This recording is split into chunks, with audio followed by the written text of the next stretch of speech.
안녕하세요, 조승현입니다. 오늘 10월 9일 한글의 날이죠. 그래서 오늘은 한글의 날 특집 준비해 봤습니다. 세계 문자의 역사와 그 안에서 한글의 특이성과 위치에 관해서 한번 얘기를 해볼까 합니다.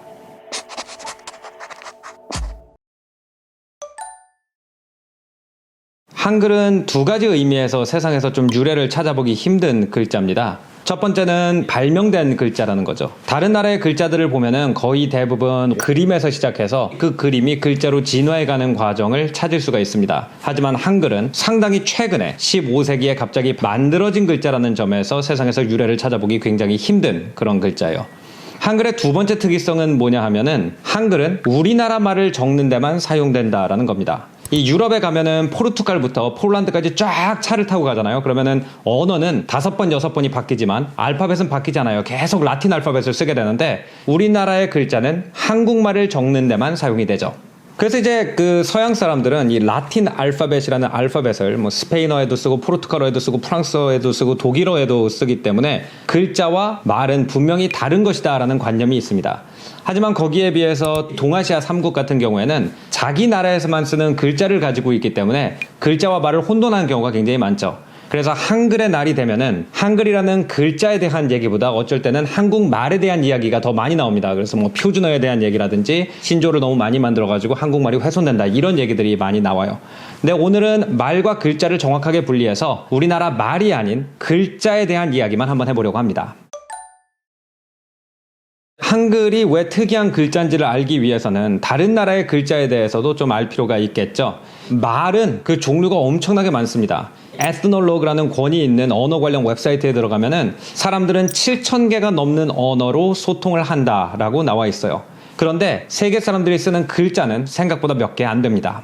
세계 사람들의 대부분은 4개 알파벳 중에 하나를 사용하게 되는데요. 영어로 가장 익숙한 라틴 알파벳이 있고요. 러시아어의 모양으로 가장 익숙한 시릴릭 알파벳이라는 게 있고 한문이 있고요. 아라빅 글자가 있습니다.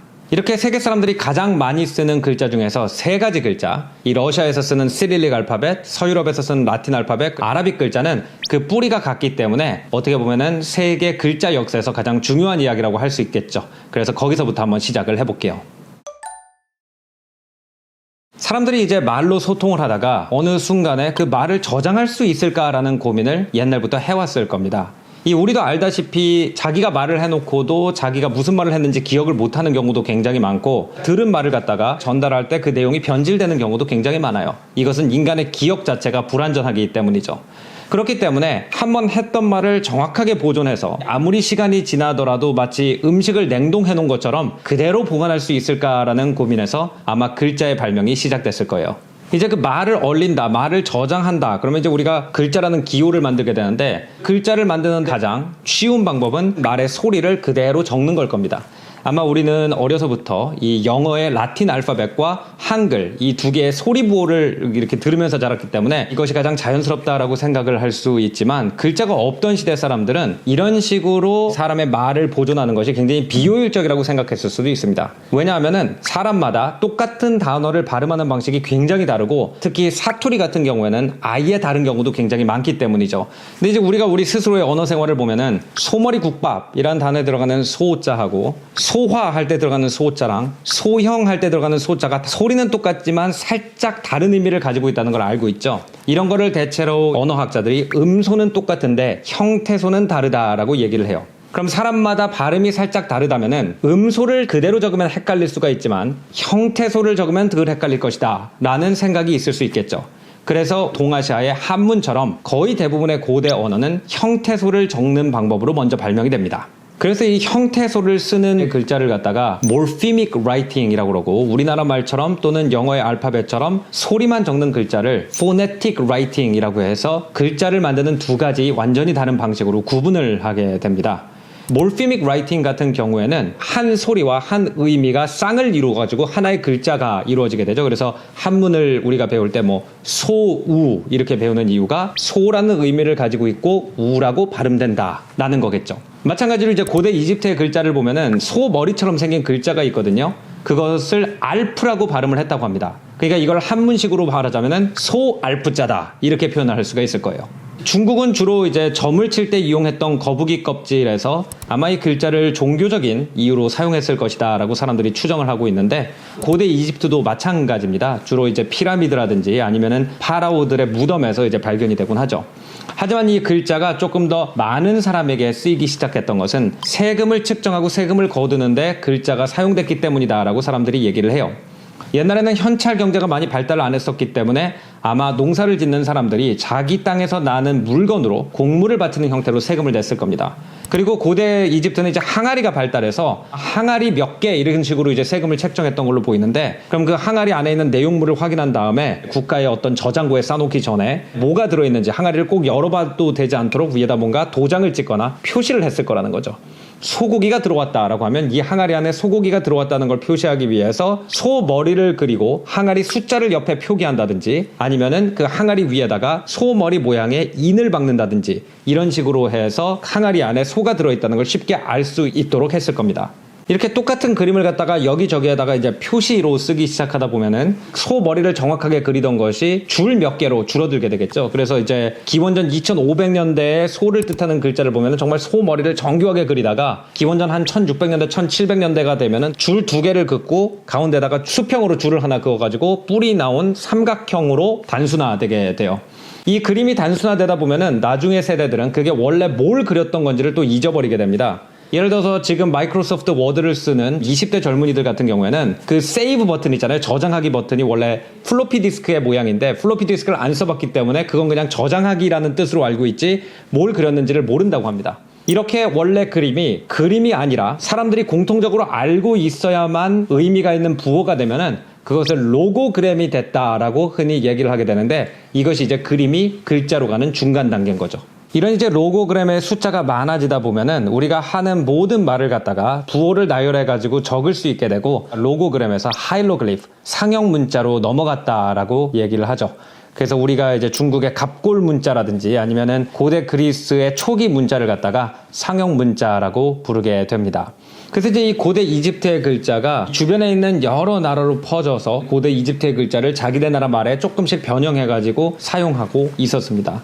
근데 이것이 이제 획기적으로 언어와 글자가 떨어져서 지금의 서양 알파벳처럼 수많은 나라의 언어를 갖다가 서구 알파벳으로 쓸 수 있게 된 것은 고대 페니키아 민족이라고 하는 해양 민족의 무역과 굉장히 깊은 관련이 있다 그래요. 고대 페니키아인들 같은 경우에는 이제 무역에 능통하고 배를 잘 타는 민족으로 굉장히 유명했죠. 그들의 주 본거지는 오늘날의 레바논 정도에 있었을 거라고 추정이 되는데, 배를 타고 지중해 전체를 건너서 스페인과 북아프리카 사이의 그 조그만 해협을 넘어서 모로코까지 갔을 것이라고 추정이 될 정도로 여러 그 지중해에 있는 부족들이 가지고 있는 특산품에 대한 지식에 능통했다고 합니다. 그래서 이 페니키아 민족이 여러 이제 민족과 거래를 하다 보니까 상형 문자가 가지고 있는 음속 아닌 형태소, 즉 몰핌을 적는 글자가 가지고 있는 가장 큰 한계에 부딪히게 되는데, 그 한계가 뭐냐면요, 그 나라 말에 원래 없던 단어를 발음 그대로 적을 수 없다는 거죠. 이거는 이제 오늘날 중국에서도 중국이 글로벌라이제이션이 되면서 일어나는 문제 중에 하나죠. 중국어에 없는 단어들이 중국어에 들어가게 되면은 이걸 갖다 적을 방법이 없습니다. 한문을 비슷하게 차용해가지고 적게 되죠. 그래서 코카콜라가 커커컬러 뭐 이런 식으로 이제 발음이 되게 되는데, 발음도 바뀌었을 뿐 아니라 입에도 맛있고 기분도 좋다라는 원래 코카콜라라는 단어에 없는 뜻이 이렇게 부여가 돼버리잖아요. 그러니까 페니키아 민족이 여러 지역의 특산품, 처음 들어보는 물건의 이름을 갖다가 적어야 되는데 이 상형 문자를 가지고는 도저히 적을 수가 없게 된 거죠. 그래서 여기서 이제 세계 문자의 역사에서 가장 큰 혁신 중에 하나가 일어나는데, 글자의 원래 의미와 발음을 떼버린 겁니다. 그래서 예를 들어서 옛날에 이 소 머리를 그린 이 상징이 알프라는 소리와 소라는 의미를 동시에 가지고 있었다면, 거꾸로 뒤집었어요, 페니키아는. 그래서 오늘날의 A자가 되죠. 그래서 알프라고 발음을 하지 않고 그냥 아라고 하는 모음을 적게 되면서 알파벳의 기초가 됩니다. 그때 페니키아인들이 같이 거래를 하던 민족 중에 고대 그리스 민족이 있었고, 자기네 고대 그리스어에 맞게 발전을 시키면서 우리가 수학 시간에 배우는 뭐 알파, 베이타, 오메가, 감마 이런 이제 글자들이 만들어지게 되고요. 지금의 이탈리아에 살고 있던 에트루리아 민족이 이 글자를 받아들이고 그것을 나중에 로마 제국이 차용해가지고 자기네식으로 변제시키면서 우리가 알고 있는 라틴 알파벳이 만들어지게 되는 거죠. 이것은 이제 고대 유럽에 굉장한 변혁을 일으키게 됩니다. 왜냐하면 옛날에는 우리말만 글자로 쓸 수 있다는 것이 이 문명과 야만을 나누는 엄청난 기준이었어요. 그러니까 예를 들어서 라틴어만 라틴 글자로 쓸 수 있다면 태어나서 라틴어를 할 수 있는 사람들이 문명, 문학, 역사 이런 걸 독점하게 된다는 거죠. 하지만 라틴 알파벳은 말과 분리가 되어 있기 때문에 로마 변방에 살고 있던 여러 민족들, 나중에 프랑스인, 독일인이 된 이런 민족들도 그 알파벳을 갖다가 자기네 말을 그대로 표기할 수가 있었습니다. 그러면서 많은 학자들이 중국은 왜 큰 하나의 나라로 남아있고 유럽은 작은 여러 나라가 생겼느냐라고 하면은 중국은 글자와 말이 하나였기 때문에 이민족이 들어갔을 때 그 사람들이 중국말을 쓰기 시작하면서 모국어가 바뀌어야만 문명을 받아들일 수가 있었는데 서구 같은 경우에는 글자와 언어가 따로였기 때문에 원래 내가 조상 대대로 쓰던 언어를 쓰면서도 글자를 받아들일 수가 있었기 때문이다라고 많은 사람들이 얘기를 하죠. 이 페니키아인들의 발명은 워낙 유용했기 때문에 정말 전 세계로 퍼지게 되는데 고대 그리스의 알파벳이 문자를 사용하지 않던 슬라브 민족한테 전파가 되면서 오늘날 러시아 알파벳으로 우리가 알고 있는 시릴릭 알파벳의 기원이 됩니다. 대체로 이제 유럽 역사에서는 이렇게 자기 나라의 남의 나라의 글자를 들고 온 사람들이 큰 영웅이 되고 역사 속에서 좀 전설로 남는 경우가 많은데 한 전설에 의하면 고대 그리스 알파벳을 러시아 쪽에 슬라브 민족한테 전파한 사람이 성 시릴이라는 사람이었다고 해요. 가장 큰 목적은 이제 선교였고 그리스 알파벳을 갖다가 성 시릴이 배워가지고 돌판에 적어가지고 가지고 오다가 그걸 떨어뜨려서 이게 깨져서 글자 몇 개가 바뀌어서 고대 그리스 알파벳과 시릴릭 알파벳이 몇 개 글자가 바뀌어 있다 뭐 이런 것이 뭐 정설은 아닌데 관광 가이드들이 흔히 하는 말일 정도로 고대 그리스 알파벳과 시릴릭 알파벳은 또 깊은 관계가 있죠. 이 페니키아 알파벳의 전신이라고 할 수 있는 가난 알파벳이라는 게 있는데 이 가난 알파벳도 페니키아 알파벳과 거의 비슷한 방식으로 고대 이집트 상형 문자에서 의미와 소리를 분리시켜 가지고 이제 만들어졌습니다. 그 알파벳이 나비티아라는 민족을 통해서 전수파가 돼서 오늘날 아라빅 알파벳의 전신이 되었다라고 여겨져요. 그러니까 고대 이집트 알파벳에서 소리와 글자를 떼서 만들어진 세 개의 알파벳을 세계 사람들의 과반수가 지금은 사용을 하고 있는 거죠.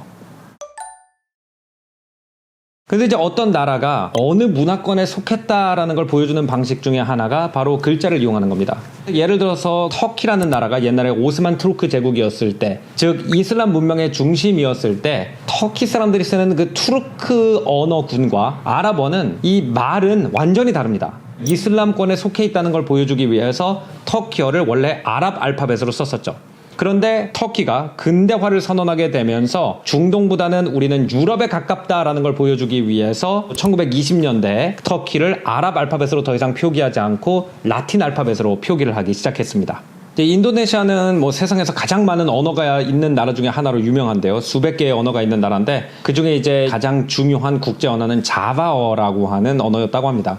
이 자바어도 한참 인도네시아의 군주들이 힌두교를 받아들일 때는 지금 산스크리트어를 쓸 때 사용하는 데바나가리라는 글자로 원래 썼었어요. 근데 나중에 인도네시아의 이슬람권이 득세하기 시작하면서 아랍 알파벳으로 바꿨다가 나중에 인도네시아가 네덜란드의 식민지가 되면서 라틴 알파벳을 들여오게 되고 오늘날 인도네시아 가면 라틴 알파벳으로 그 인도네시아어를 쓰고 있죠. 그러니까 우리가 생각하는 것보다 말은 그대로 있는데 글자는 바뀌었던 경우는 세계 역사에서 굉장히 많고 그 뒤에는 거의 대체로 정치적인 이유가 있었습니다. 사실 이제 정치적으로 볼 때는 마더 컬처라고 불리는 그 지역에서 가장 오래되고 가장 센 문화의 언어와 글자를 자기네가 마스터하고 있다라는 것이 항상 권력의 상징으로 통했어요. 그렇기 때문에 예를 들어서 메소포타미아 문명도 보면은 아카드, 수메르, 아시리아 이런 수많은 부족들과 이제 왕조가 번갈아 가면서 정치를 했지만 가장 먼저 글자를 발명했던 수메르어를 읽고 쓸 줄 안다라는 것이 굉장한 권력의 상징이었죠. 로마 제국이 멸망한 다음에 1000년이 넘도록 유럽의 대학에서 논문은 전부 다 라틴어로 발표를 했던 거와 비슷하다고 생각을 하면 되고요. 동아시아도 마찬가지여서 베트남 독립의 상징인 호치민 같은 사람도 한시를 쓰는 걸로 굉장히 유명했습니다. 그래서 그때는 특히 고대 사어를 그 시대 그대로의 원형으로 읽고 쓰는 것이 어느 나라에서나 계급의 상징, 교육받은 사람들의 어떤 자존심이었죠. 그렇기 때문에 이제 어떤 글자로 자기네 나라 말을 그대로 쓸 수 있더라도 그런 글자를 잘 사용하지 않는 경우가 굉장히 많았고요. 한글이 발명됐을 때 당연히 우리나라도 예외는 아니었겠죠.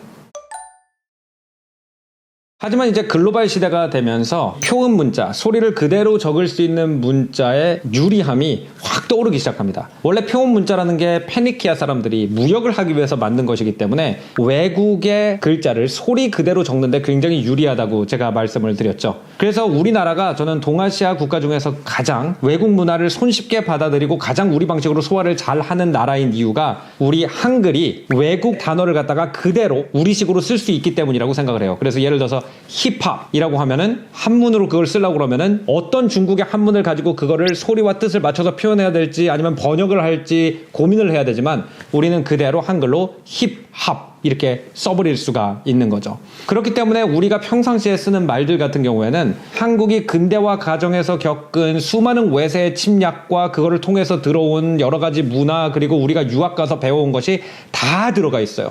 우리가 대체로 영어가 가장 어휘가 풍부한 그 언어라고 하는 이유는 뭐냐면은 영어도 우리와 마찬가지로 소리를 적는 글자를 쓰고 있기 때문에 태풍을 영어로 타이푼이라고 부르고요. 땅에 까는 요 그거를 이제 후턴이라고 그냥 부르거든요. 그러니까 남의 나라가 가지고 있는 문화 지식과 지혜를 갖다가 원형 그대로 그냥 가지고 들어올 수 있는 것이 영어의 장점이고 우리 한글의 장점이기도 해요.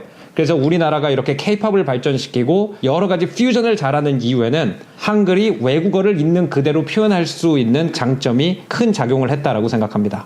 그리고 이제 표음 문자의 제가 단점이라고 앞에 말씀드렸던 여러 사람의 말투를 갖다가 적으면 그 말투를 다르게 적는다라는 것이 개성을 표현하는 시기에는 굉장한 장점이라고 생각이 됩니다. 카카오톡을 할 때나 아니면 인터넷 포럼에서 댓글을 달 때 새로운 철자법으로 쓰기 때문에 우리가 100년이 지나면은 어떻게 그 시대의 분위기가 그 시대의 발음에 담겨 있는지를 볼 수가 있죠. 그러니까 예를 들어서 이 윤동주 시인의 그 시 제가 초판본으로 사서 봤습니다. 아마 그 사람들이 듣는 그대로 아니면 자기의 말투대로 글을 썼을 거예요. 그래서 똑같은 단어가 다른 방식으로 표기되어 있는 경우가 굉장히 많거든요. 윤동주 시인의 책을 읽고 백석 시인의 책을 읽는다라고 하면 그 두 사람이 다른 지역 사람이고 다른 말투를 썼구나, 다른 리듬을 가지고 있구나, 이걸 갖다가 굉장히 깊이 느낄 수가 있어요. 제가 전에 한 책 프로그램에서 이제 김용택 시인이 어머니에 관련돼서 쓴 책에 대해서 얘기를 한 적이 있는데 그때 이제 김용택 시인이 쓴 그 어머니의 명언들을 보면은 그냥 목소리와 억양까지 그대로 들리는 듯 하거든요. 그것은 소리를 그대로 적을 수 있는 한글이 가지고 있는 굉장히 큰 특징이다라고 저는 생각이 돼요. 그렇기 때문에 오히려 한글의 날에 저는 표준어법이라든지 맞춤법 같은 데 매달리기보다는 맞춤법을 맞추지 않고 자기만의 특색과 발음으로 말하는 사람의 말투까지 그대로 적을 수 있다. 세대가 변하면서 끊임없이 말이 바뀌면 그 말이 바뀌는 속도를 쫓아갈 수가 있다. 라는 것이 한글의 진짜 위대함이다라고 저는 생각을 하고요. 여러분과 이 생각을 오늘 한글의 날 맞아서 한번 나눠보고 싶었습니다. 오늘 조승연의 탐구생활은 여기서 마무리하겠습니다. 다음에는 또 더 재밌는 역사 문화 이야기로 여러분 찾아뵐 테니까요. 구독, 좋아요 많이 눌러주시고요. 전 다음에 뵐게요. 안녕히 계십시오.